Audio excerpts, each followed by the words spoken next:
কুরবানির মাংস গরিব আত্মীয়ের মাঝে বন্টন করা আবশ্যক মনে করেন অনেকে। এটা করলে কি গুনার কাতারে পড়বে কি না, কেননা এটা তো আবশ্যক নয়।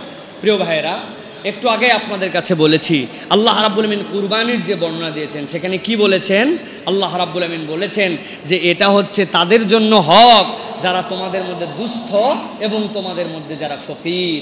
আল্লাহ রাব্বুল আলামিন অতএব আপনার এই কুরবানির মধ্যে দুস্থদের হক রেখেছেন, কিন্তু এই হকটা কি লেভেলে রেখেছেন? এই হকটা রেখেছেন আপনার জন্য নওয়াফেল, এটা ফরজ নয়। এটা আপনার জন্য ফরজ নয়। আপনি আপনার আনন্দে অংশগ্রহণ করার জন্য আপনি আপনার আত্মীয়কে দিবেন, স্বজনকে দিবেন, এটা আপনার জন্য একটা বড়ত্ব। কিন্তু যেই ফ্যামিলির থেকে কুরবানি দেওয়া হয়েছে ওই ফ্যামিলি এত বড় যে ওই ফ্যামিলিরই খাওয়া দাওয়া হয় না, মানুষকে কেমনে দিবে?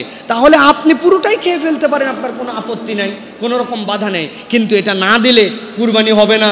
অতএব এটা কেউ দিল না, আত্মীয়কে দিল না মানে তার কুরবানি বাতিল, বিষয়টি এরকম নয়। তবে ইসলামের সৌন্দর্য আমার যা আছে তার মধ্য থেকেই না আমি অল্প কিছু দিব।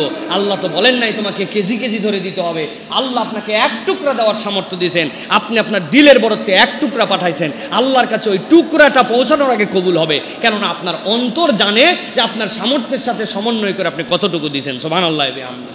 অতএব প্রিয় ভাইরা, আত্মীয়দের মাঝে বন্টন করা আবশ্যক, ফরজ নয়, নফল। তবে কোরআন বলতেছে কুরবানির উদ্দেশ্যের মধ্যে এটাও আছে, সেই হিসাবে দেওয়াটা আমাদের জন্য উত্তম এবং কর্তব্য। আল্লাহ বোঝার তৌফিক দান করুক।